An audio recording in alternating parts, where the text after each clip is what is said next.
Welcome to Home Dad Chat, brought to you by the National At Home Dad Network. My name is Brock, My name is Danny. and we are here to talk about life as stay at home dads. So sit back, relax, and enjoy the show.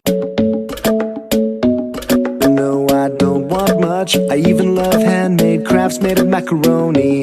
Come on now, you should know me. Times I might eat too much. No worry about my weight, got the dad bod rocking on me. Sketches on my feet, cargo shorts look good on me.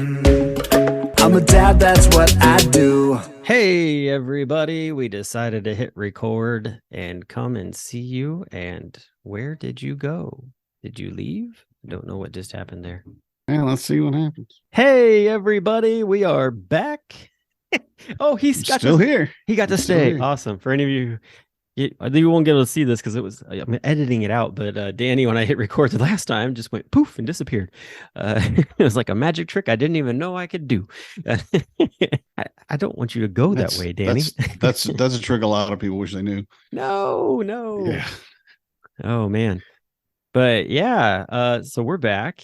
Had Again. Memorial Day weekend. I will say this. So Memorial Day weekend, we were talking about, like the things that we do and stuff last week or 2 weeks ago with it. And honestly, I don't think I got to do anything that I actually said I was going to do. It all went out the window, but not in a bad way, I guess. Instead of us going on a canoeing ride, I opted for 2 days of bricklaying in our front yard in an old garden bed that doesn't grow anything to put a sitting patio area for my wife and I to have a place to hang out. Yeah. When the kids go to bed and stuff, or just when we just want time, the two of us. In case you just want to sit out there and take a nap. Or that. Or eat your breakfast and drink your coffee out there, which is what we did Sunday morning. Old day. Yeah. Old man. Wave at the neighbors as they drive by. And that's the dream too. I think for a lot of people, it really is. I mean, it is. You want to grow old together, right? Right. So at some point, you're Exactly. going to want a bench that you can sit in the shade, and see the neighbors, and so you're planning. I would rather have a comfortable experience doing that now so that it carries on to when we're older, to instead, like when you're older, trying to instill that portion into your relationship and it just being awkward and forced and whatnot. So I'm okay with the whole like growing old together before you actually get old. Yeah. And there's so much I found in my relationship with Marnie about dreaming together. Yes. Thinking about where you want to be, what you want to do, where you want to go, or anything like that. And even if your dreams don't necessarily align, it's still you talking about those parts of yourself that are in your future. Yep. And how the two of you will be together. And I think it really solidifies the fact that, I'm in this for the long haul. This is where I'm going to stay. I'm not going anywhere else. I'm going to put down roots with you. It's going to be you and I for as long as we're alive. Well, I think that's a big part of why there's so many like divorces later on in life, is because people go, well, I can't figure out how we're supposed to move on after there are no kids in the house. Like, what are we supposed to do? Like, you didn't take the time to build into that portion of your marriage. It was just, oh, we have kids. Okay, now we're parents. And forgetting the whole fact that you're still in a marriage type of deal. And because there's sometimes where it's like, we're two ships passing in the night. But at the same time, like, we recognize it, we call it out as such too, like whether it be in person or a text message, hey, I feel like we're roommates right now.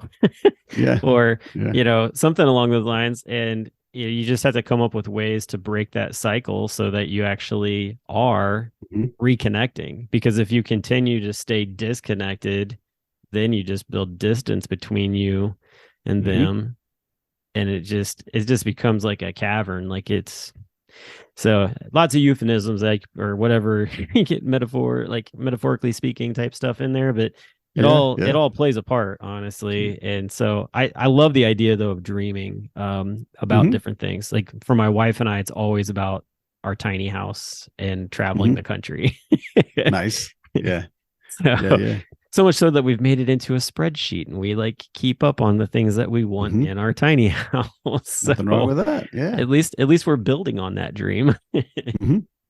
Yeah, and you're a lot of it too, because of all the things that a marriage demands, and then your individual self, and then kids, everything else. And like you said, you go 15, 20 years and you don't even know each other anymore. Right. And it comes down to, like you said, communication. Being able to say, hey, I'm not liking where we're at right now. I didn't even see you last week, or whatever. Yeah. And making sure that you're there to be open and honest, which is very difficult a lot of times. My friend was talking about how, maybe more of a person I know, and I don't really call him my friend necessarily, but he was talking about how his wife was taught to play games, and not like board games or whatever, but games in the relationship, Oh, to where she was kind of taught, well, if you want something, you're going to have to either make it a manipulation or a transaction, which is a very old way of looking at things. And they're a very young couple, but the inability to just say, hey, I really want that, and look at it and say, well, okay, well, if you really want it, we'll figure out a way to get it.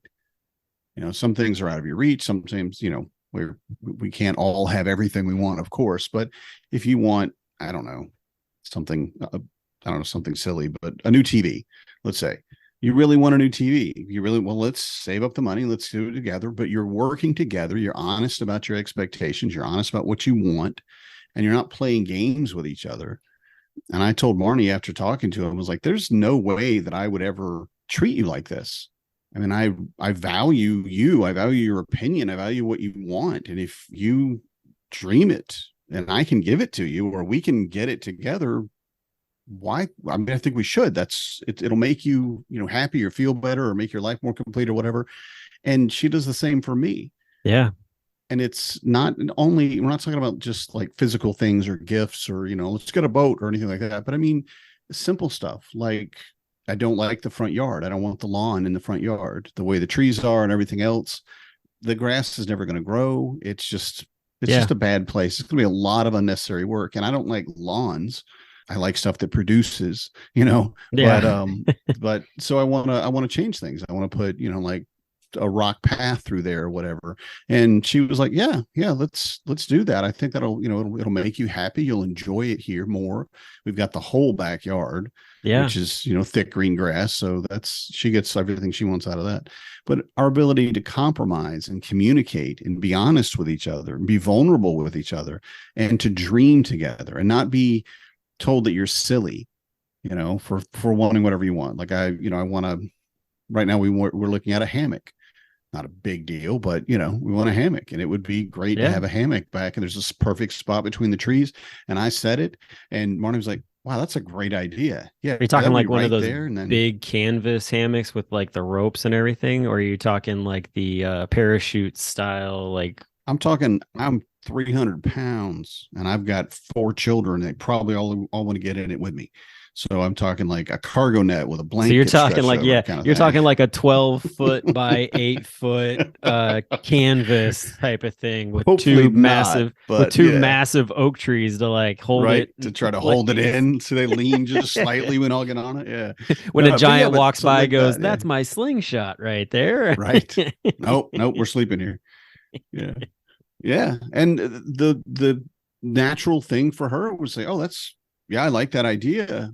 Let's see how we can make it happen. Yeah. But it's things that she doesn't really like, we talk about it. And if we get to a point where, no, I really want this, whatever it might be, and it's in no way, harmful to the family, we're not like taking money from anything else, we're not taking time from anything else or whatever, and it's not going to keep somebody from, progressing in our family. Yeah, go ahead. You want to, like I want to be able to smoke in my office. I want to be able to have a cigar in my office. And I've still got to get somebody to come out and install the super fan for it. But she saved up the money and got me the super fan, Nice. And it'll take everything out. And she saved up the money so that we can sometime this summer get somebody to vent it out for us. And I'm like, just spoiled. But these things have nothing to do with her. They're no use to her whatsoever. Right. It's just she wants to make me happy, and I want to make her happy. And I don't know. I think that's the simplicity of it. You just tell each other what makes you happy. And you and I talking about this, like, yeah, like we get it, you know, but at the same time Hmm. too, it's like, I think about like a lot of the listeners are probably in places where they're like, oh, that must be nice to have that. You Yeah. know, like Yeah. I know there's probably quite a few actually that are kind of in that realm of like, well, it sounds nice in theory. I don't know how to like make that part of my relationship. And I don't have Hmm. any answers for you other than the fact that like it really comes down to communication. That's the only thing I can come up with, honestly, because you both have to be able to talk freely with each other and Hmm. not manipulate one another, Yeah. not look at it as a like who's gonna win type of situation. Right. Right. Honestly, in all honesty, like you should want the other person to, like it should be a both give and take. Like you want them to be Hmm. happy, they are trying to make you happy, and so like you're just trying to win to beat the other one out. But it's not like a super competitive thing. It's all done in like love, kind of is more along the lines of what it is. And so Hmm. like I said, I don't really have any like real advice for anybody Yeah. other than to say like if you're not both trying to make the other one happy through non-manipulative ways, like you're like using actual love languages Hmm. to show and do those kind of things, then yeah, like there's an issue there that needs to be discussed because Yeah. like you were saying, like, you know, your wife saved up and got you that fan. Like for me, like I know that one of my wife's love languages is like sexy books. She likes them like kind of Hmm. really like intense books like that. And so I've basically will go on the library's website and find some that she's like found, or TikTok will be like, hey, like here's like the 10 best books or whatever, and I'll show them to Hmm. her and she'll pick them out and I'll go pick them up for her. And I know like that's her thing. But I mean, I love it because she can get out of her world of work and be in this other realm. And Hmm. then also too, like that then like bleeds into and flows into like our sex life and our, you know, our marriage and things like that. And so there's benefits all around from it. You know, it's stuff like that. Like that's Hmm. so I totally get where you're coming from on that. And hopefully some other folks listening, you know, see that and hopefully are able Yeah. to figure out a way to make something like that happen in their lives. Hmm. Yeah. It's a very, very complicated thing. You have to, again, we really can't give anybody advice because we don't know anybody. We don't know who we're talking to, but there's Right. broad stroke of communicate. Yeah. Be honest, be open, set boundaries. I think, especially for talking with at-home parents, the reality of needing to set boundaries when you start out. Say, okay, so I'm going to be the at-home parent. What does that mean? What am I responsible for? And what are you responsible for? And where does that, where do we draw that line? Which is something that, we've gotten great advice. We talked about earlier about Shannon Carpenter's book, The Ultimate Stay-at-Home Dad Guide. We always reference that and hope everybody gets a copy. Mm-hmm. But the reality of it is one of the first things you need to do is to set those boundaries. Whatever those boundaries might be, it might not just be, the cognitive labor or the chores of the day, but things like, I really don't like, I don't know, I don't like cats. I don't like cats, and we can't ever have a cat. That's not a healthy boundary per se, but it's the for a bad illustration of this is something that would affect you adversely, and you don't want to let it happen. That's an easy one. I don't like cats, but I don't like the way when you get upset, you say it's my fault. You say I'm doing things wrong, and you don't admit you've done anything wrong. Yep. And that goes back to the I feel statement as opposed to this happened statement. I feel you aren't loving and compassionate to me when you need a sandwich. You're hangry, and I just feel like you don't love me as much. And that's a hard thing to say, but it's how I feel, not you did something wrong or you shouldn't do this or this is the way you need to change. It's this is how this affects me when you do this. Yeah. And I love you and I know you love me. And I want you to understand that when you don't eat enough or whatever, you get hangry and you yell at me or you won't talk to me. You give me the silent, whatever it is, but setting that up as a healthy boundary for how you're treated in the relationship And a lot of people don't do that. They kind of expect that the other person lives the same relationship life that they do.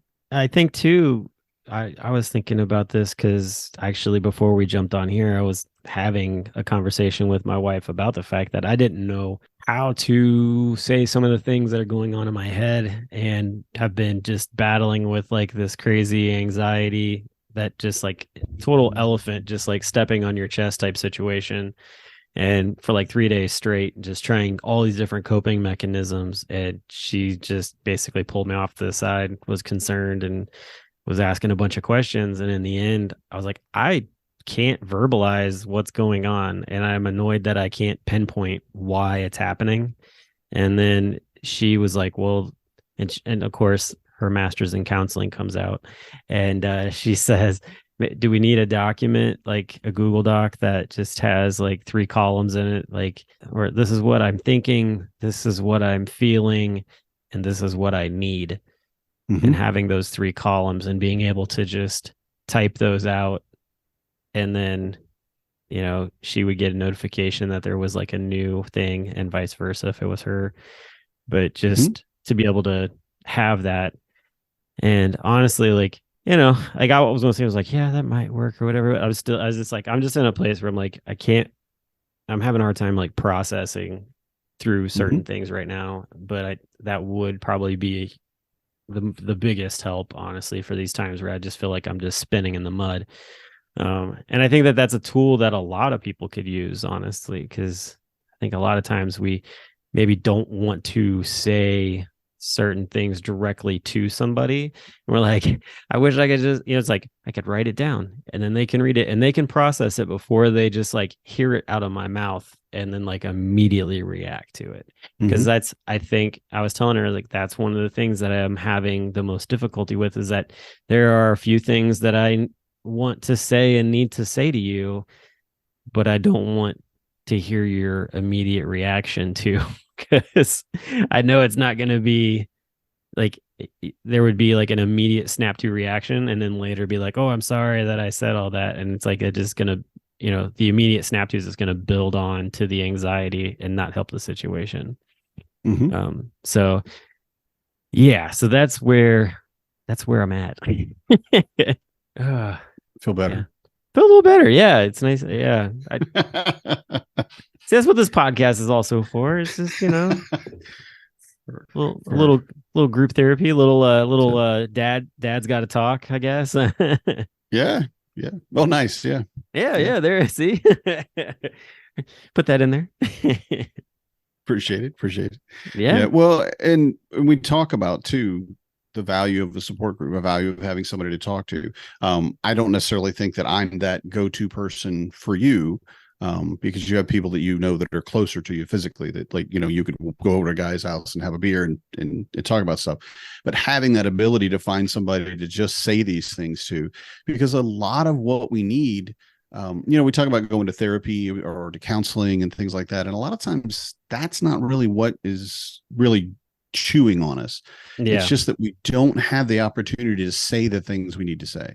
Well, and Corey offered that to me. She was like, do you need to go talk to a therapist or something? And I'm like, I don't like, I love that, you're thinking that way, but I was like, I don't think that is going to do anything for me right now. There's something else, and sitting in front of another person like that and trying to scientifically or whatever, like figure it out is not, not going to produce anything. Well, and you don't have the level of trust. That too. I mean, sometimes you will develop it with a therapist or a counselor, of course. That is part of the process. And you get to be, I mean, I feel like everybody would reach a point where you just unload anything to your therapist, but a lot of the stuff that we deal with, just the stress of our day to day, like I don't want to tell Marnie that it really bugs me that she doesn't clean up after she cooks. I don't want to tell her that because she cooked, and I'm so happy that she cooked. And it was always, she made steaks, Yeah. steaks and like steamed broccoli and some mashed cauliflower, which actually, if you like cauliflower, was really good. If you're expecting mashed potatoes, it would be terrible, but it was good stuff if you like cauliflower. But she cleaned, she made this great meal for us, and the steaks were delicious. We bought them at the farmer's market last year, and we just kept them for a special occasion. And she Nice. decided to, to bring them out. I'm like, this is fantastic. But the kitchen is a mess. It's wrecked. It's gonna take a solid hour of cleaning to get it back just to, okay, I can make dinner now. It just, I'm like, this, you wrecked the kitchen, but I don't want to say that to her. And I don't want to talk about how frustrating that is for me, because it's not going to help our situation, her and I, on our communication. Yeah. She's aware of the expectations. She gets it, but she's not going to do it right now. She's just got other things. She's tired, and it's just not going to happen. And it's not eating at me, right? It's not bothering me that much, but it's a small thing. But I use it as an illustration for situations like this. Yeah. We're at a point, I just, okay, I feel better. I don't have to go to therapy for that. No. I don't even the support group for that. Although I do talk about stuff like that at the support group, but I just need somebody that's going to listen and not, like you said, have that knee jerk reaction. Not going to be like, oh, well, I cleaned all day. I don't, rah, rah, rah, rah, or whatever. No, I just need somebody to hear me. Yep. And that's it. Just hear me.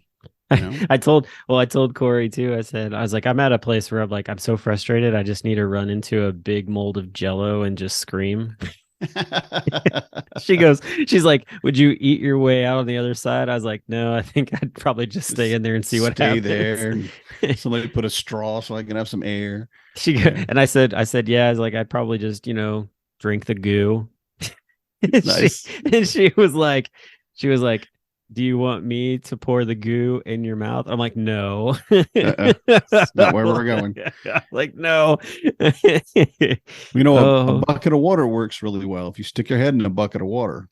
Oh, yeah. I mean, you have to pull it out, fairly soon, but I've done that on occasion, because I just need to scream at something, and people don't like to hear people screaming. It's yeah, I don't know. Pillow works for that too. Right. A pillow. Well, I'm louder than that, so I would go back in the end of the house and like scream into a couple of towels, like in the bathroom, just grab the first thing and scream into it, but the kids would still hear me. But see, I have those really thick bamboo pillows. They have they're not like they don't have cotton or down in them or whatever. It's like a bamboo. It's made out of bamboo. The tree wood. Yeah. They make floors out of. Yeah. Okay, I can't picture this. They turn it into fibers. I'll probably bring probably bring, since I'm driving to Home DadCon. Kind of thing? No. But since I'm driving to Home DadCon, I'll probably bring it with me, honestly, because I sleep better with it. Yeah. It's just I'm not coming up to your room to see your pillow, man. Yeah, you will. No. You're curious. You're curious. I'm not somebody listen. Somebody listening is curious. I'll send you a link for it. Google it. Yeah, do it. Where are you going, Danny? Just going up to Brock's room to see his pillow. What? I didn't know it was that kind of convention. It's open hours for coming and seeing my pillow. It's a party now. Now it's a party. Brock bought his pillow, his bamboo pillow. Bamboo pillow. Just well, it's amazing, I guess, the things you could do with bamboo. Yeah, so, it really is. It really is. Actually, our mattress is made out of bamboo. So hippy dippy baloney, but okay. All right, cool. I believe you. I believe you. I am looking up bamboo pillow. Yeah, Carolora, man. Or Caroloa. It's look at that. These don't exist. If anybody told you they do, they're a nut job. No! You should not go to their hotel room in Milwaukee. It says it right there. Wow, that's a very specific. You should go to Wikipedia and change the entry. Hey, so I want to flip the script completely. So yesterday I was watching 2 days ago I was watching the Indianapolis 500, and so typically they have all kinds of different situations in races. A lot of times with Indy, it's usually delayed because of rain in the morning. That wasn't the case this year. It was actually a beautiful day for a race. They didn't have any wrecks until like lap 90. And nice. And then like it was soon as lap 90 happened and there was a wreck, it was like Pandora's box of like anything and everything that could happen happened for that race. Oh, no. Which was exciting and terrifying all at the same time, because one of the things that happened was there was a car that went up, hit the wall, came down, and another car couldn't get out of the way in time. And so they collided, and the tires on Indy cars are tethered. Like they're not like, because they're open wheeled. And so unlike a NASCAR where it would maybe stay underneath or just like pop off and roll down the road, these things could have the tendency to traject like a rocket. And they put these tethers on them to keep them from doing that. Well, in this case, the car hit in such a way that it snapped the tethers off of this car as it's going like 120 miles an hour around a corner. And it shot the tire up in the air, didn't bounce. It literally shot it straight up in the air. It went over the safety fence that protects the crowd. It just barely missed the grandstands and landed on a Chevy Cruze that was parked in the lot right beside the grandstands. And I mean, just like it crushed, like it landed on like the front left corner. And so like it just annihilated all that. Oh man. It's a wild video. I mean, you just see this thing shoot up in the air like a rocket.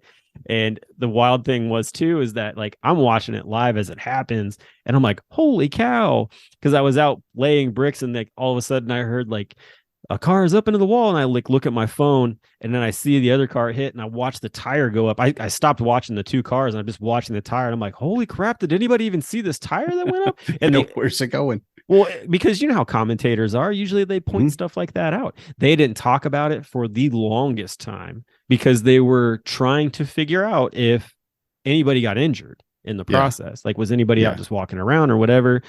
And it luckily nobody was hurt, but the car was destroyed. Like, yeah, I bet. The lady that owned the car, she was a really good sport for the whole thing and was just like, yeah, they're working on getting me a different ride to get home and all this stuff. And I'll get you a ride home, lady, after we demolished your car. Yeah. Because I mean, they had to drag it up basically onto the flatbed to get it out of there. So, but to me though, that race has been such a part of my life for so many years because I went to it all the time with my dad when I was a kid.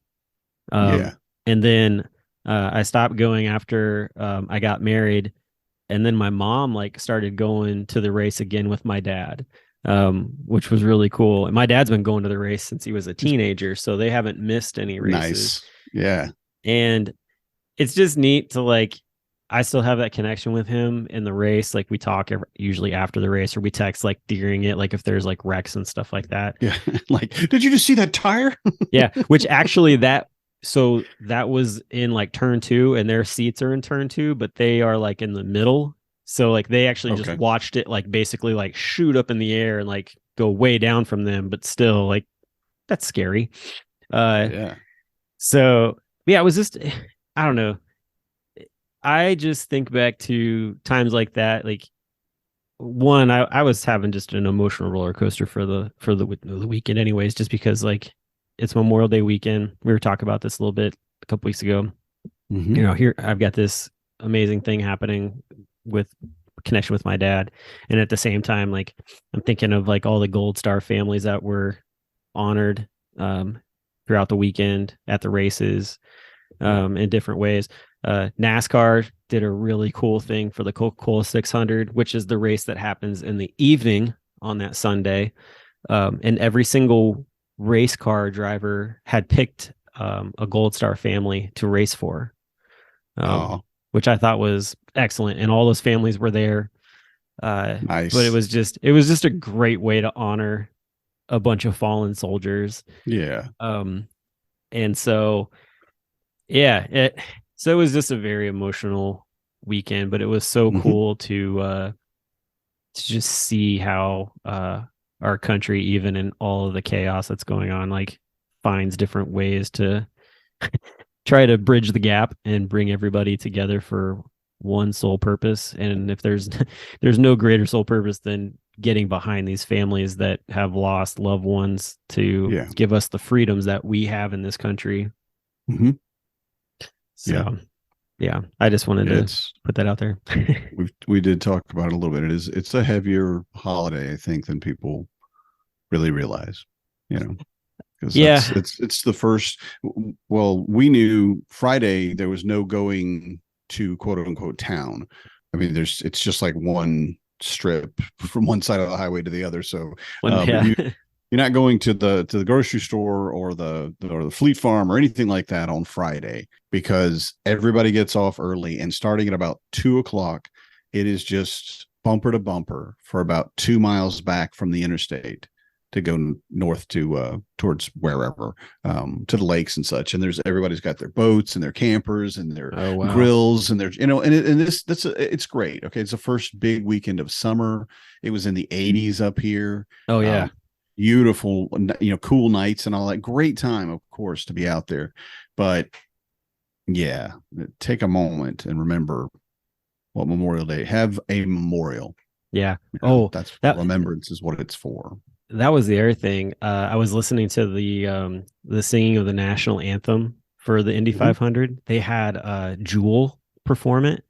Nice. And I'll tell you right now, Google it and listen to it, because it's a version, like the rhythm of it is so different than anybody else that's sung it that I've heard, but it is so heart gripping, emotional the way she sings it. Like, it's not like she's like belting it out. Like, it's got like tons of emotion and like mourning in it when she's singing it, that like I was driving to the brewery to do something and I'm like, I'm gonna wreck my car because I'm gonna cry. I'm crying so much. It's like but it was so good. It's like by far I would put it up there in like the top 5 national anthems that I have ever heard in my entire life. It was so good.